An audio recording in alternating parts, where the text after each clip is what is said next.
देखिए, हम आप सबसे दो चार बातें बताएंगे, थोड़ा गंभीरता से गौर करें। सबसे पहले हम लोग नजर डालें,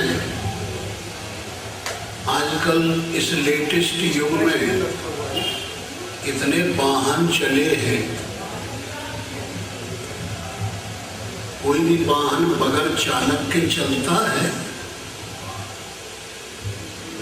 रेलगाड़ी से लेके हवाई जहाज, पानी का जहाज,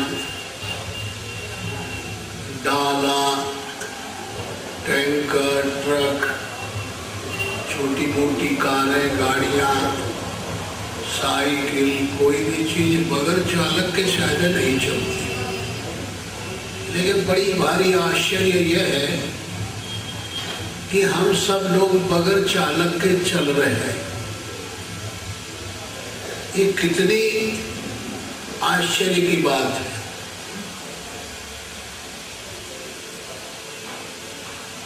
हमारे ऊपर कोई नियंत्रण नहीं है, हम लोग किसी को गाइड नहीं चुनते,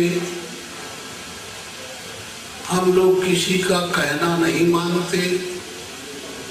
जो अपने से अपने अंतःकरण में भाव पैदा होते हैं, उन्हीं पे चल पड़ते हैं। पता नहीं वो कैसे भाव पैदा हुए, निश्चित अपने गाइड के, अपने ईश्वर के, अपने इष्टदेव के निश्चित किए हुए भाव हमको मिले हैं या अनिश्चित किए हुए, ये हम नहीं जान पाते। उन पे अपना कार्य कर बैठते हैं। निश्चित जो चलते हैं तो उन पर कार्य सफलता की प्राप्ति होती है। अनिश्चित कार्यों में जब चल पड़ते हैं तो उन पर कार्यता की सफलता नहीं मिलती है। इसलिए देखिए, आज जरूरी इस बात की है, एक युग था आज से पहले जो निकल चुका है, वो शारीरिक युग था। बलवान लोग होते थे, बुद्धिमान नहीं होते थे, शरीर से बड़े हृष्ट-पुष्ट होते थे, 50-60 किलोमीटर चल लेते थे, मेहनती होते थे, शरीर मजबूत होता था, लेकिन अंतःकरण बुद्धि से बहुत कमजोर होते थे।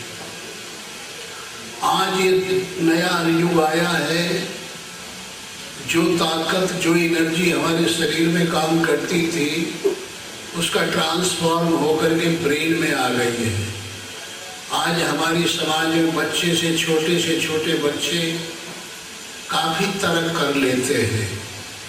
तरक ब्रेन का काम है, शरीर का काम थोड़ा कम हो गया है। क्यों कम हो गया है? कि कुछ एनर्जी ब्रेन में ज्यादा बढ़ गई है। तो रुपये में जो पैसा 100 होते तो 99 या 101 का रुपया नहीं बनता, उतने ही का बनेगा। तो जो कुदरत ने हमको आपको ताकत दी है, वो तो उतना ही देगा। लेकिन चाहे हम जिधर भी किसी अंग में खर्च कर लें, कहीं ज़्यादा खर्च हो जाएगी तो उधर कम रह जाएगी, उधर ज़्यादा खर्च हो जाएगी तो इधर कम रह जाएगी। इस दृष्टि से हम ये बताना चाहते हैं कि आज हम सब लोगों के इस तर्क युग में, इस बुद्धि युग में क्या करना चाहिए? क्या हम मनमानी, बनावटी, किसी से ईश्वर से निश्चित कराए हुए इच्छा और संकल्पों को न मान के मनमानी करने लगेंगे तो क्या वो उचित होगा? इसलिए हमें आपको निश्चित ही ये जरूरी है कि हर आदमी को हमें गाइड की जरूरत है, हमें इष्ट देव की जरूरत है, हमें अपने भावों को व्यक्त करने के लिए जरूरत है, हमें अपने किए हुए कि इस ईगो जो बोझा को उतार के समर्पण करने की जरूरत है। अगर हम दिन भर मेहनत करते हैं, बहुत बड़ी कमाई कर लेते हैं और फिर हमको शाम को जानते हो उसका कितना भार हमारे मस्तक पे बैठ जाता है। मैंने ये किया, मैंने ऐसा किया, मैंने इतना कर लिया, फिर इतना करूँगा, फिर और करूँगा और करूँगा। फिर ये लग जाती है, कभी छूटती है। इसको 99 चक्कर कहते हैं। आप सब ही इससे विज्ञ होंगे, जानते होंगे। ये नहीं छुटाई छूटती, ये तभी छूटेगी जैसे एक दीपक जला दिया जाए और दीपक के नीचे का अंधकार दीपक नहीं मिटा सकता, दूसरे दीपक की आवश्यकता होती है। ऐसे ही हमें आपको किसी गाइड की जरूरत है जो हम त्रिकालदर्शी हो, राम हो, कृष्ण हो, देवी देवता हो, शंकर जी हो, गुरु हो, माता पिता हो, जिसकी जिसमें अटूट श्रद्धा हो वही उसका गाइड बनता है। गाइड कहते हैं इष्ट देव को। इष्ट कहते हैं जो हमारे ऊपर बलात् विघ्न आते हैं, नाना प्रकार के भौतिक, दैविक ताप आते हैं, क्लेश आते हैं, विकार आते हैं, अनिष्ट आते हैं। उनको सबको नष्ट करने में समर्थ हो, उसका नाम है इष्ट। वो इष्ट की हमें आवश्यकता है। वो कोई व्यक्ति नहीं, वो हमारे हृदय का हृदयशीय बनाना है हमको। हमारे आपके हृदय एक चुंबकीय क्षेत्र है,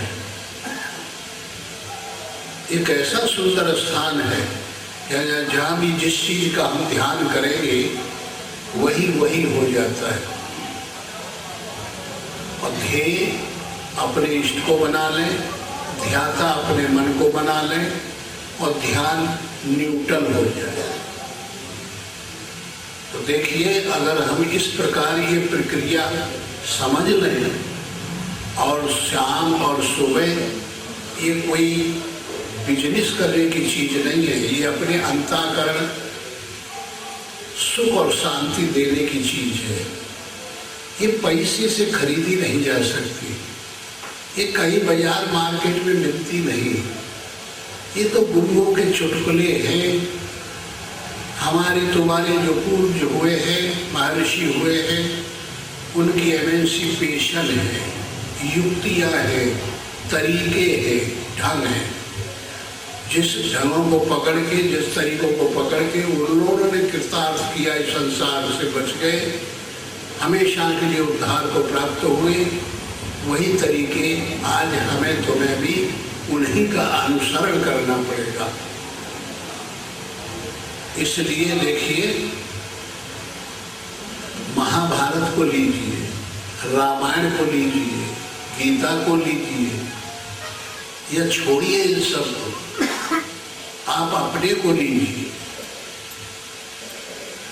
आपके हमारे हृदय में दो पार्टियां हैं, एक दुर्गुणों की पलटन, दूसरी सद्गुणों की पलटन। इसी अंतःकरण में दो प्रक्रियाएं हैं।